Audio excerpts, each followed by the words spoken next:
What a great day. Welcome, everyone. I'm Tony Marx, president of the New York Public Library, and it is an honor to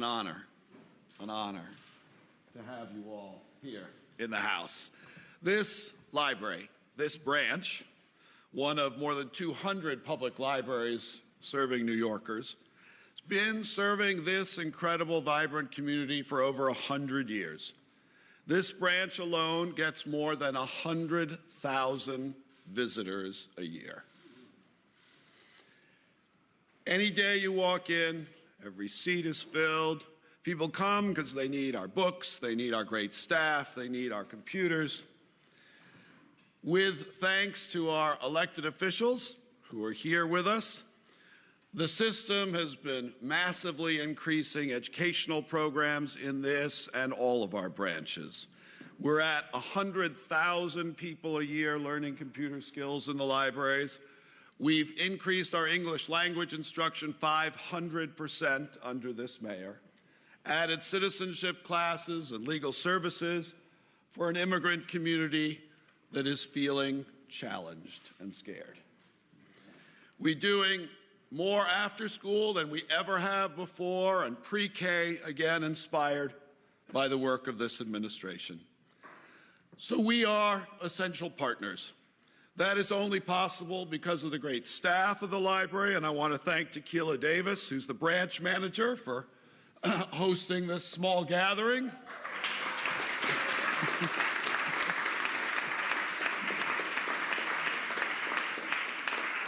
I want to thank the leadership of the Board of Trustees of the library, who are represented today by our leader, the Chair of the Executive Committee and Vice Chair of the Board, Abby Milstein.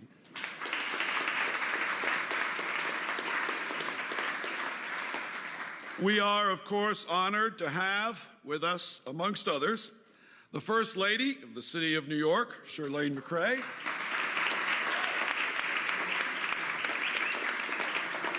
Congressman Espaillat is here, Manhattan Borough President Gail Brewer,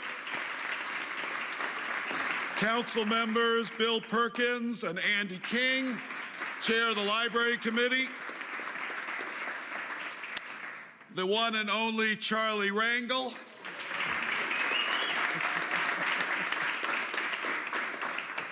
thank you all for making this possible. So we have at least one other guest we should point out. So Harry Belafonte may not be known to many of you. His claim to fame is, of course, that we made him a library lion last year. So many of us grew up inspired by this man. He grew up using the public libraries. And he knows, because he and I have talked about it over the years, as he has tutored me and inspired me in this work, the crucial difference the libraries make in the everyday life of New Yorkers, especially in the neighborhoods where people need more help, more education programs, more hours, more librarians, more of everything that you should have as a New Yorker that we are here to provide. I've talked with Harry about the impact that the Schomburg Center made upon him. We were so proud last month to have a great event where we celebrated acquiring the James Baldwin Archive at the Schomburg. Only 37 years of work to get to that. Look, the reason why we are here today is to use this moment to say, let us learn from the inspiration of Harry Belafonte, to make sure that our children have every opportunity to learn, that all New Yorkers are welcome and respected and served, and that all can study our history here in the branches or at the Schomburg or anywhere else, so that, like Harry Belafonte, the next generation can learn to make its own history. That's why we were so moved, thought it was so appropriate to do something today that, as far as we can tell, the library system hasn't done in 100 years, which is to name a branch for a great citizen, activist, and friend. Harry, it's an honor.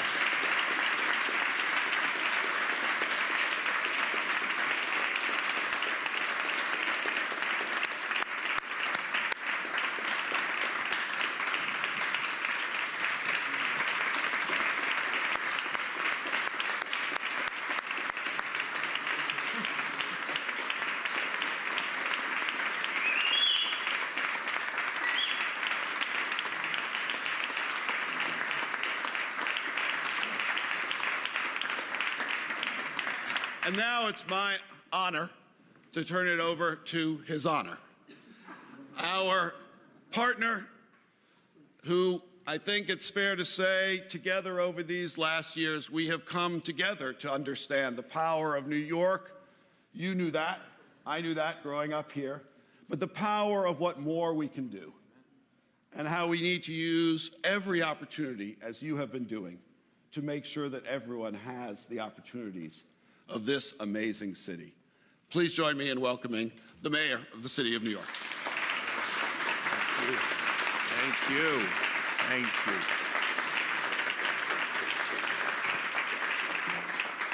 Thank you very much, Tony, and thank you, Tony, and everyone at the library for using the libraries as vehicles of inclusion and really re-envisioning the whole mission and idea of our library system. It's making a huge difference for so many New Yorkers. I want to say at the outset, Harry, you're going to have to listen to praise for a while. I know it is not your preference. I know you're a rebel at heart. But just this once, you need to follow the rules and let people praise you for a while. And you will be the last speaker of this distinguished group. Do I have your permission? I'll consider that assent. We have a great gathering of people here because we're all moved by Harry. It's as simple as that. Everyone here is moved by him in some way very personally. Everyone here has been changed by Harry in some meaningful way. Their life got altered for the better. He has that ability, by his own example, to make people better, to make them believe, to make them do things they wouldn't necessarily have thought they could do, to make them seek change that might not have seemed possible. I think that's something you've seen in Harry over decades upon decades, and you see it at this very moment. So many people gathered, and we first want to thank, in addition to Harry and Pam, we want to thank the family gathered.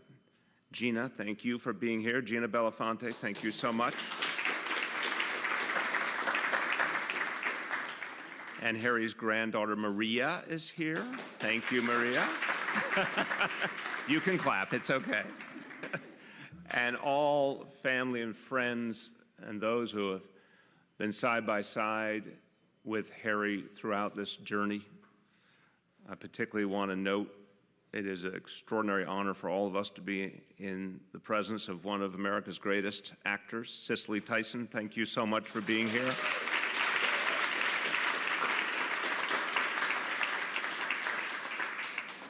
And Harry epitomizes everything good about Harlem and never hesitates to say how much Harlem made him what he is, but someone else we can equally say epitomizes all the good and all the history, all the greatness in Harlem. Congressman Charlie Rangel, thank you so much for being here. And you're going to hear from some of the elected officials, but I also want to thank another one who has joined us out of devotion to Harry and all he stands for, Councilman Andy King. Thank you so much. And finally, an unsung hero, when we started talking about this notion of finding the right thing to honor Harry and what would be a location that'd be the kind of thing that actually fit who he was and what we believed in. And it became clearer and clearer. A public library sort of equated with all of his values and the kind of world he has been trying to create for decades. So one of the people who really believed in that and helped to make it happen is here in New York City Mayor's Office, Director of Operations, Mindy Tarlow. Mindy, thank you, wherever you are. There you are. Thank you. Harry, you have agents everywhere. But you knew that. So I have to tell you, when I first met Harry, like I think so many people in this room, I was awed. I had watched for years and years. He was larger than life to me. And his achievements in music and culture were legendary, and they were wonderful, and I admired them, but honestly, that wasn't what moved me. That, to me, was an amazing part of his life. It wasn't the part I could connect with. What moved me was that he was one of the great change agents we've ever known, and that he combined his cultural standing with his political voice in a way that made everything he did and said even more powerful. And it was the consistency of it. There are plenty of cultural figures who get involved on the issues of the day, maybe sometimes for a little while, maybe for a lifetime. But I can't think of anyone who's done it the way Harry has done it. The consistency, the urgency, the critique that he brought to all he did. You know, there are people when they are young who see the fallacies and the inconsistencies in our society and they stand up. And then over the years, maybe they go and focus on other things. There's a reason why so many of us continue to be moved and attracted to Harry and all he does, and I would note that the next generation, today's upcoming generation of artists and musicians are equally moved by Harry because they feel an urgency that comes from him. He is no less urgent today than he was in the 1950s or 60s. If you spend 10 minutes with Harry Belafonte, you feel the same raw energy and need for action that must have been present when he was in a meeting with Dr. King in the 1960s. Nothing has changed. That's an amazing testament to his humanity. He feels just as much, and he acts on it, and he moves other people. And I think it's also because he has not been one to compromise. He has, I think, throughout his life, demanded more. When he's been a part of a movement, he does not allow that movement to become complacent or bureaucratized. He understands you can't achieve the goals if you start to become too comfortable. And he's challenged lots of people, and I think it's a mark of greatness. He's had his beefs with people. He's had his differences, but it's because he believed. And ultimately, that's been a mark of integrity. Now, when I first got to know him, it was amazing to think this was someone present at the creation of so much of what we came to know and look up to as the civil rights movement. This was someone who was an advisor to Dr. King before Dr. King was a household name. This is someone who helped envision the March on Washington and understood what it could mean for our country.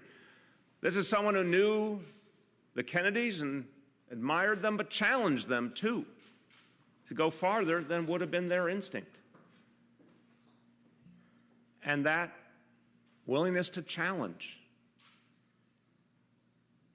to never back down because it was inconvenient, is part of what we honor here. He started really young. It's another amazing thing about Harry. One time I was talking to Harry, and Chirlane and I gotten to know him.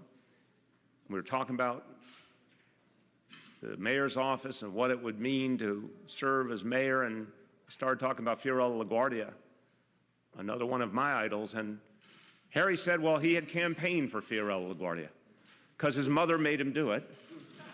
I think you said you wore like a sandwich board or something, or had a poster or something.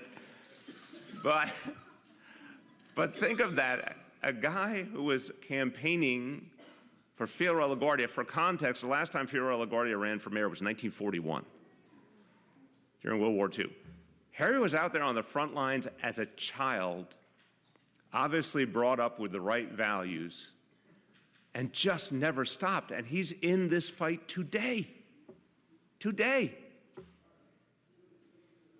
No one bothered ever to explain the concept of retirement to Harry.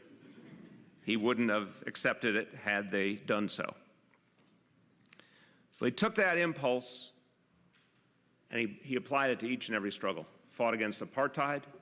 He fought against the war in Iraq. He has plenty of new missions now because of the moment of history we're in now.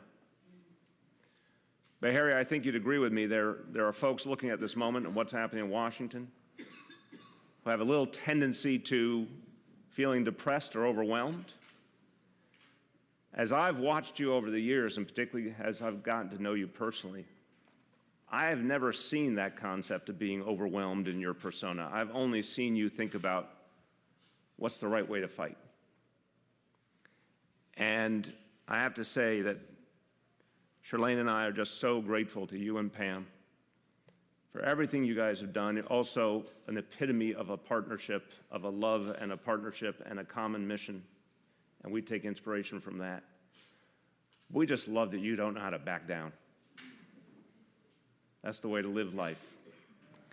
So this will be, at the conclusion of this ceremony, this will be the Harry Belafonte 115th Street Library.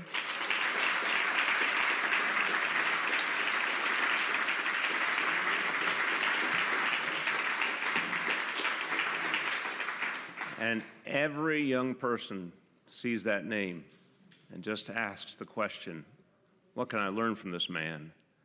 Well, they will get an eyeful and an earful and an inspiration. And someone who shares that view very, very strongly and wanted to be here to salute him as well is my partner in all I do, our First Lady, Chirlane McCray.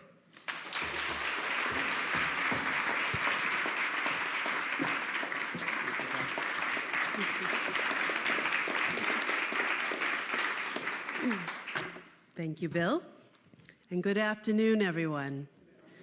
What a joyous occasion this is today.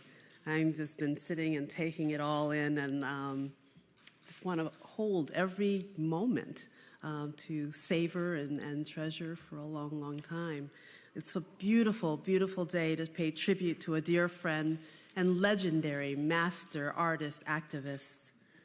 Harry, your friendship has meant so much to Bill and me. We certainly wouldn't be where we are today without your unwavering support. And it's an honor to be here with Pam and friends and family, members of the community, and elected officials all gathered in grand praise song on this special occasion for you. A library is such a magical place. In the 15th century, people would travel from all over the world to study in the great library of Timbuktu with its legendary thousands of manuscripts. That library and those manuscripts may be lost to us, but we are fortunate to have an elder statesman like Harry Belafonte, who is a library of wisdom unto himself. A soldier of many struggles, he has vigorously demonstrated his dedication to social justice, civil rights, from his youth to present, from Harlem to college campuses all over the nation, to Africa, the Caribbean, and many lands beyond. Whether he sings to move the spirit or move the feet, Mr. Belafonte's voice sails forth with poetry and protest and full of ideas, the most potent and provocative and elegant of weapons and teaching. It is only fitting that this Harlem library, so regal in stature and sacred in purpose, be named for so gallant a soldier. The Harry Belafonte 115th Street Library will soon be an enduring testament to this true son of Harlem. May all who visit know the treasures that await them inside reflect the beloved treasure he is to all of us. Thank you.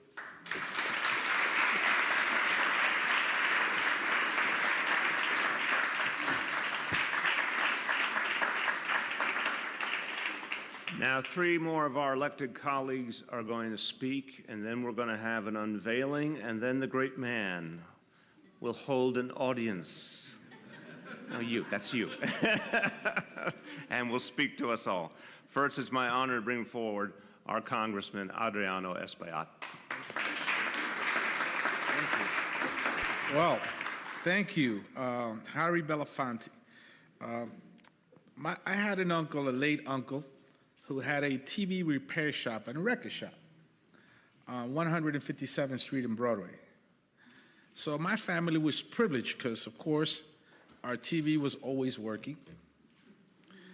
We were the first ones to have a color TV in the neighborhood, but we found out later on it was that rainbow-colored plastic paper that as the TV got hot, it will curl up in the corners, and people's heads will begin to look like pineapples.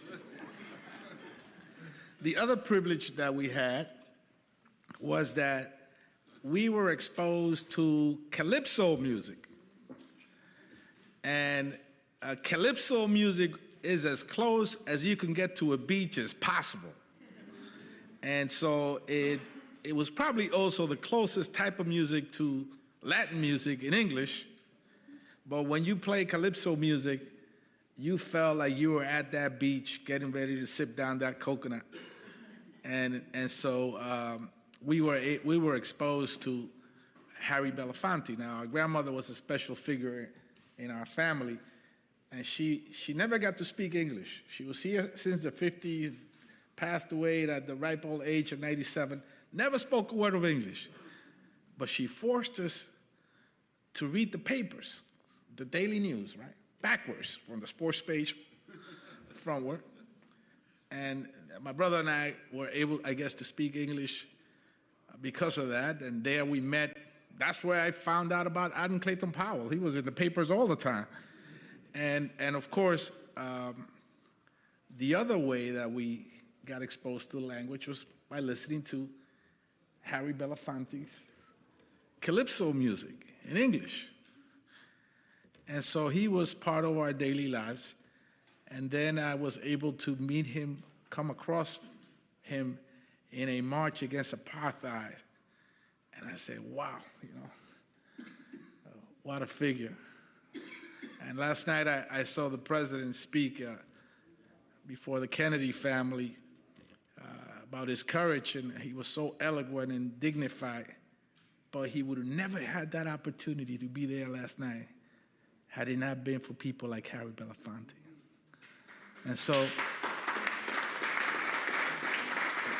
Mayor, First Lady, thank you for naming this library after a great American who was inspired by Paul Robeson. Now, Paul Robeson is another figure of humongous dimensions, an athlete, a classical voice, an intellectual, a universal man, if you may. I believe that Harry Belafonte is a universal man as well. God bless you, Mr. Belafonte.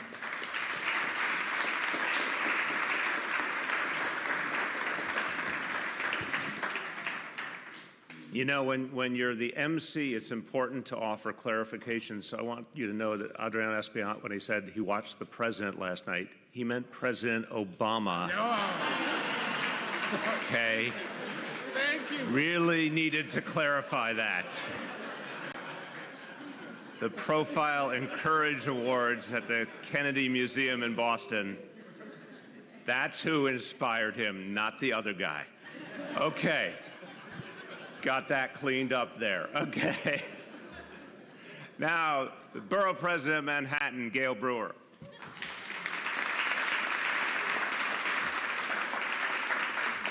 Thank you very much. You know, we're all showing our age. Cicely Tyson looks better than all of us. But we're all showing our age. So what I remember in terms of Harry Belafonte, there were some young people here earlier, and I don't know if they know, but there used to be these things called records. And they went around and around and around. And, of course, I had all of Harry Belafonte's records that went around and around and around. I had turntables. I don't know if you've ever heard of those things. It went with the phone that you had to, like, plug in and stuff. But, so I grew up with the records. I think I have every one. I think they're in a closet somewhere, and I have no idea if I could ever get a recorder to put them on. But you can find other ways of hearing his great music. And also the libraries, to me, as Tony Marx knows, when I was in the council and currently as borough president, every possible capital dollar working with the mayor and the city council goes to renovate Carnegie and other libraries. But this one on 115th Street is particularly beautiful and particularly important to be named after this great singer and activist. So I can't think of a better combination of a New Yorker. Now, he does live on the West Side. I just want you to know that. But he grew up in Harlem. He knows the entire city and the entire world. But I just want to point out where, you know, a little bit of local folklore, just so you know. And he walks around the West Side. We see him. And we see that this library and a combination of a great singer, activist, and great human being with a wonderful family. And in addition, just like Mayor Dinkins, he and Harry Belafonte, I don't know how they do it, but they're at every damn dinner and every damn breakfast, and in between, they show up and are honored and beloved. And let me tell you, you don't have to do all that, and they do. And it makes a big difference for all of us New Yorkers to know that they're still activating and still part of our community and bringing such joy and inspiration. So congratulations to the library, congratulations to Harry Belafonte, but most importantly, every young person in the neighborhood who's going to be writing those 3rd grade, 4th grade, and high school papers is going to be writing it about somebody because they saw his name on the library. Thank you very much.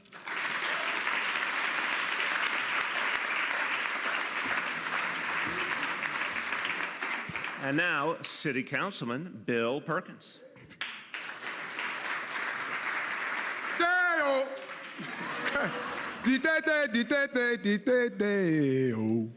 Sorry, Harry. I'm gonna stay in my lane. But I grew up under the influence of Harry Belafonte. My mother loved Harry Belafonte and had all the records and played them all the time. And so I had to introduce myself that way in tribute to her and what she did to help me to appreciate you far beyond what I would have thought at the time, because not only did you make wonderful music that she loved, but you also made wonderful politics that she loved and was influential in terms of the kind of elected official I wanted to be. Someone who was sincere. We sometimes call them progressive or activists today, but always on the right track and taking the chances that others might not want to take. And I remember when we were on the same campaign trail to try to elect Bernie Sanders to become the next president. We did good. We didn't get there, but I think it made a difference in terms of the politics that people were being exposed to at the time. And so I want to thank you very much for the way you have carried yourself, the way you have shown yourself to me and to so many of us who came under your influence, and how well you look even today, Harry. You are really holding up well, and you know, your good work is obviously showing off in the way in which you carry yourself, in the dignified way and friendly way that you manage to continue to be a presence. And this library, thank goodness, this is going to be a great place for our young people to come, named after a hero, a living hero, that maybe they'll even get a chance to hang out with you one time or another before they grow too far up. So I'm really happy that this is happening in our neighborhood. It's a library that I've had the privilege of using, and I'm so happy for the library and the library staff for this great, great historic moment that you have brought to our community. Thank you so much, Congressman Rangel, for the service that you have given, and Cecily Tyson, you look better than ever. God bless you. Thank you so much.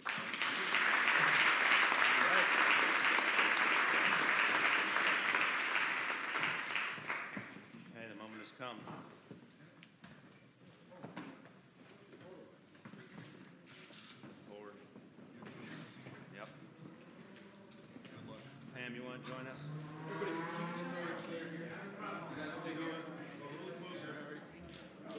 Folks on the aisle right here. You guys squeeze in and go lower. Sorry, Honey. 1, 2, 3.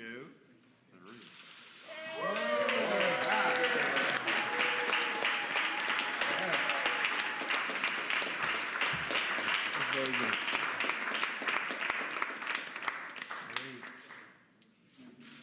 Well deserved.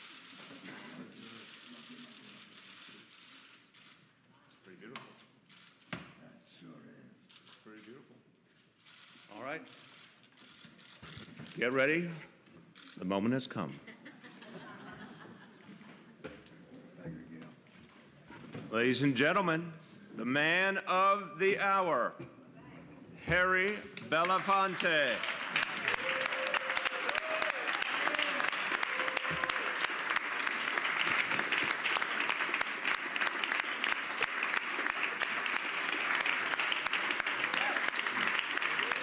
Thank you.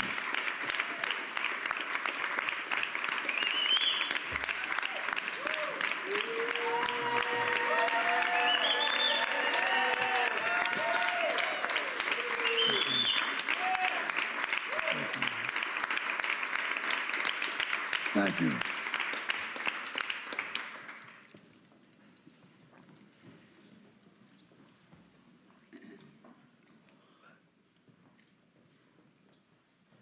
I'm deeply moved by this ceremony and by all of you who have come to participate. When it was first told to me that this would be taking place, I was kind of caught by surprise. But I was also overwhelmed with the idea that of all the things that could have happened to me in my life, to have in this Harlem, which I was born in, and this Harlem, which I loved, and this New York City, which has given me so much, should have paused long enough to say, thank you for passing our way, truly moved me. I've done a lot in my life, but this particular ceremony has deeper resonance and deeper meaning than I think many of you would realize. The library has been central to my sustenance in life. It's been a strange journey. My parents, who were immigrants, could have made no better choice than to decide to come to New York to seek a better way of life and to have brought children into the world in this city that gave us the opportunity to become who we've all become. My sister, Shirley, has for a long time served the government. She served in the State Department on a matter in Albright, and she did a lot in the service of the politics of this country as a public servant. And I'm sure that were she able, she would have been here today, because this is very much a part of a life we both have shared. I didn't finish high school. I got as far as the first term, and for all sorts of interventions and all sorts of hurdles put before me, some were psychological, some were biological. I suffered from a learning disorder that very few people knew existed. And often those of us who were smitten by this disorder were accused of being unruly and accused of being inattentive, and as if somehow we willfully sought to be those things, not realizing that this thing that had no title, called dyslexia, had made learning a particularly difficult process for me. When I was quite young, I had lost the sight from an accident in one eye, which forced me to have to read and to do things with a great deal of difficulty, but difficulties that were overcome. And nothing was more central to that journey and the success of that journey than the New York City public library system. So for me to become rewarded by this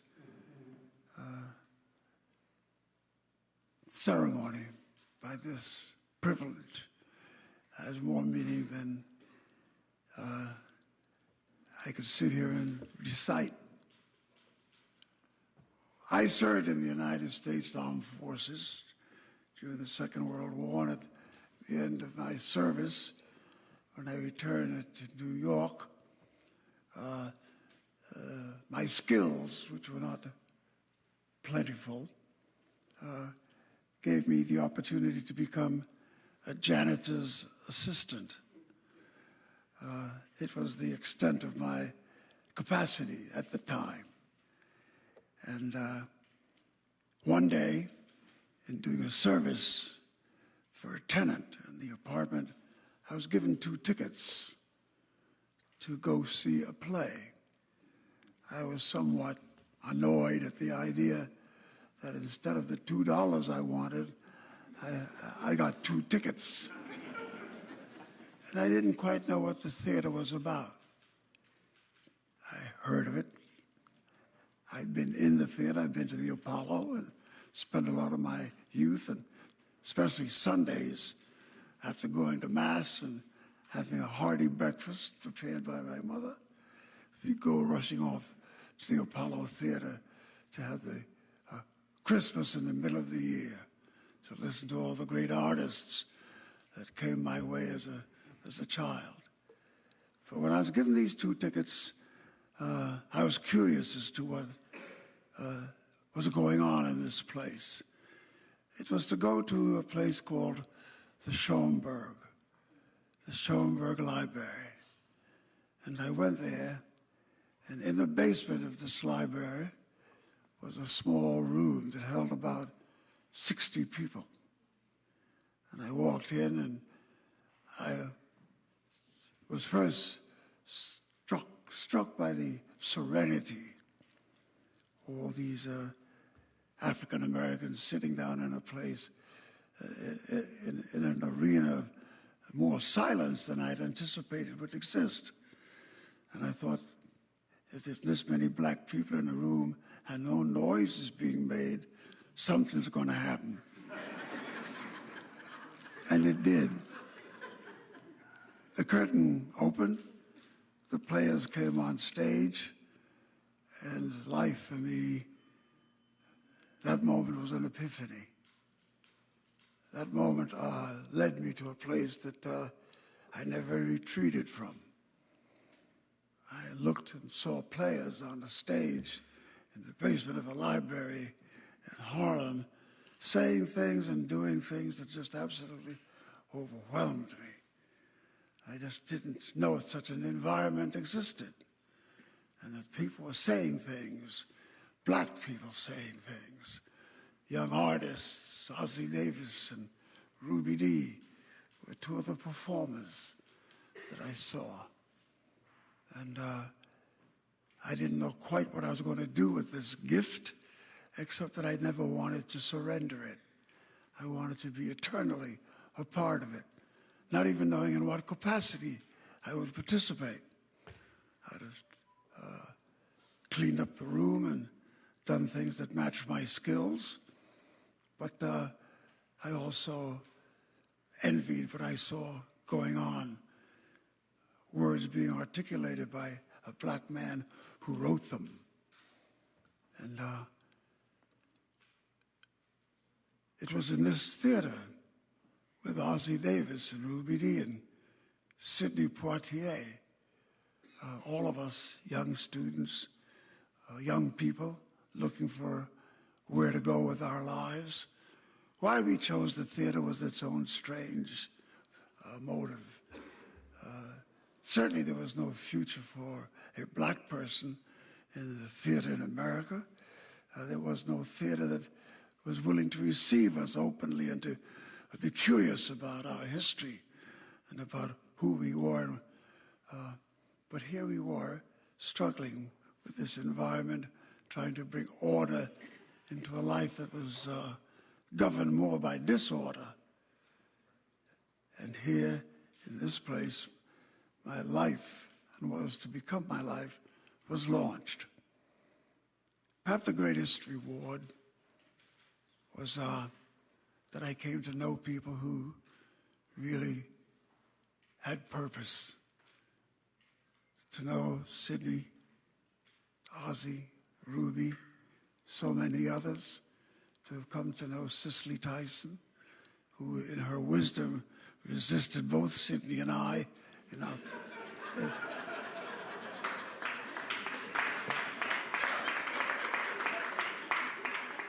our pursuit of her. But what a reward, what a place in which to just accidentally come into and be nourished. But perhaps the greatest reward of all was that one day we had chosen to do a play called Juno and the Paycock. It was written by a great Irish playwright named Sean O'Casey.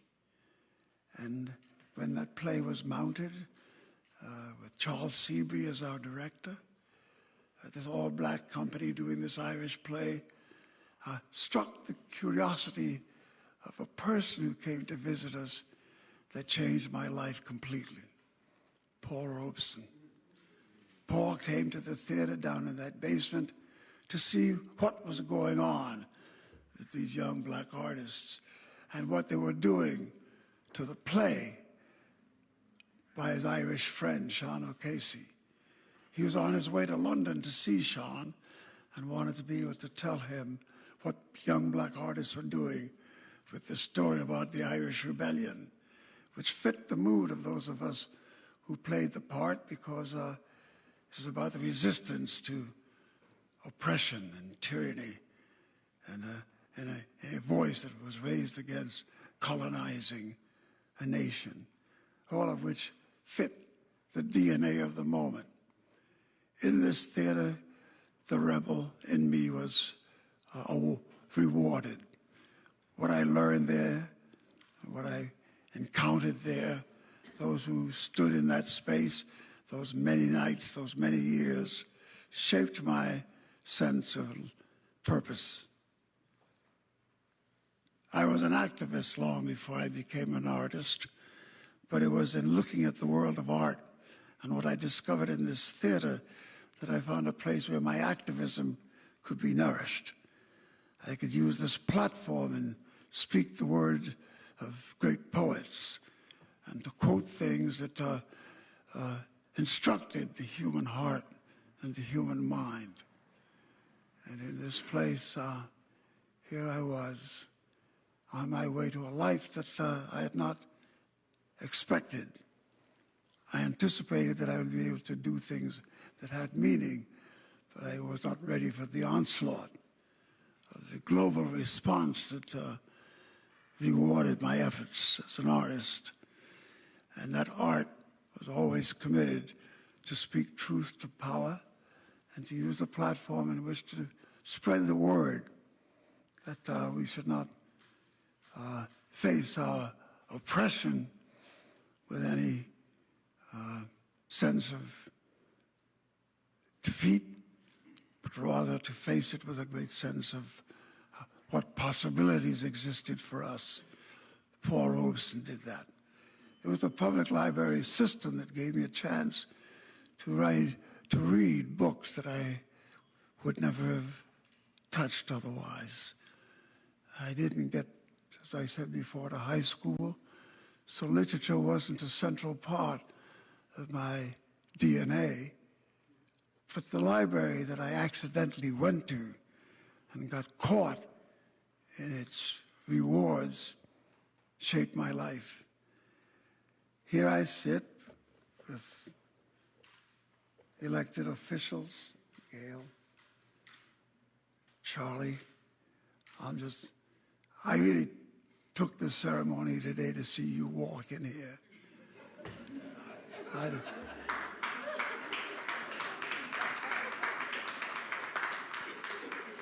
It's been a joy to be with Charlie all these years, to watch him use his life with purpose, to watch him go places that were not popular, to do things that were not easily done, and making a difference in how he changed our history. To call him a friend and to have shared some of that journey with men and women like him is a gift. I'm not quite sure what I did to deserve that gift, but I'm not going to look a gift horse in the mouth. But the library. I came here because I grew up in this very space. I lived on 114th Street, Manhattan Avenue, and used to go to Manhattan Park to hang out and do mischief. But this library and being in this community did much to shape my life. And to be here today, to be rewarded by the words that were expressed by the mayor.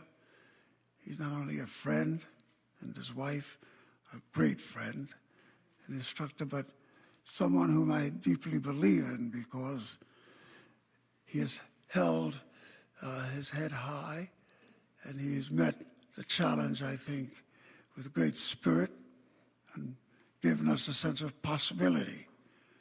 I'm glad I could campaign for him and work for him, and I am delighted that he still has his eye on the sparrow.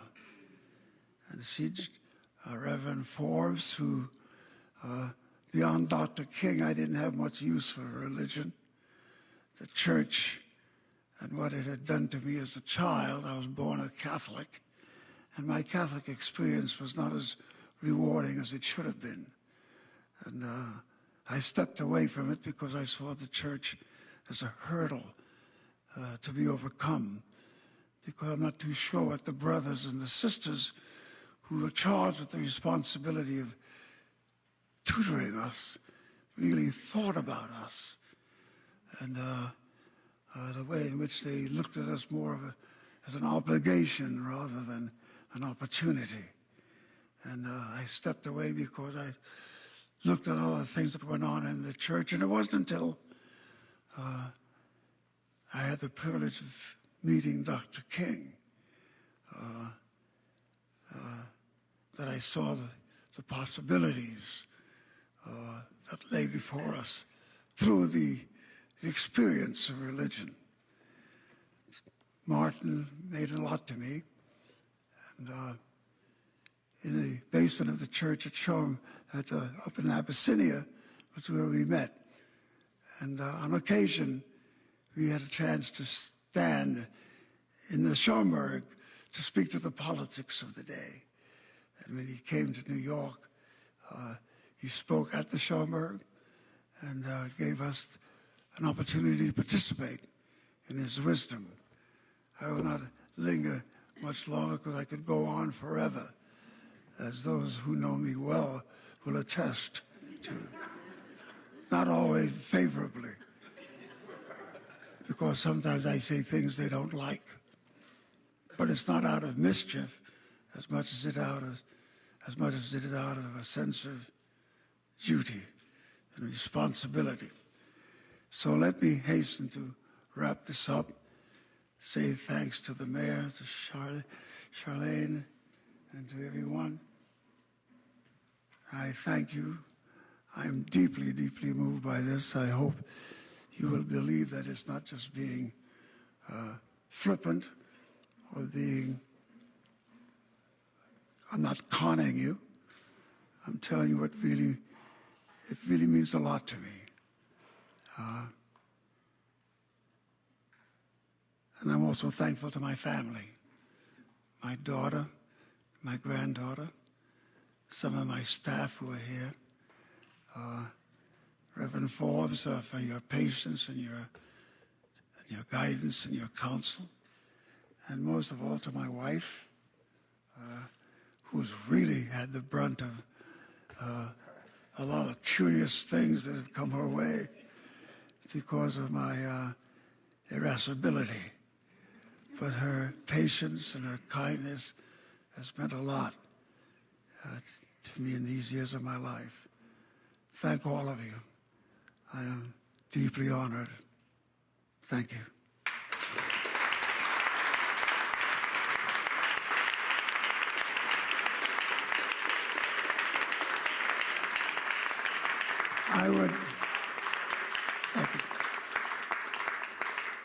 I would be remiss if I didn't carve out a special moment to say thanks to Tony Marx. I like Tony Marx. He has pressed me into service more often than I would have suspected I would be pressed into. And each time I've had to do something at his behest and in service of the library, I was kind of come full circle. My life started with the library, and my latest best friend is a librarian. As a matter of fact, he runs the whole schmear. I thank him for being who he is and for creating what he has contributed to creating this event. Thank you for me.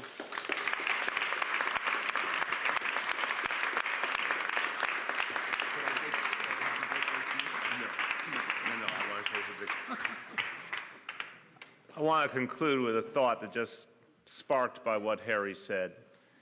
Imagine the young Harry in this building in the 1930s and 1940s, learning and growing and imagining a world that could be. And in here was nurtured a conscience that then touched all of our lives and people all over the world. And Harry, there's a young man or a young woman on that same pathway right now. We don't know who they are. And we may feel challenged by some of what we're living through right now. But we know that you found the world and the world found you. And the next activist is on his or her way to enlighten us all and strengthen us all. And you always taught the next generation to think that way. And they're coming. Thank you. God bless you all.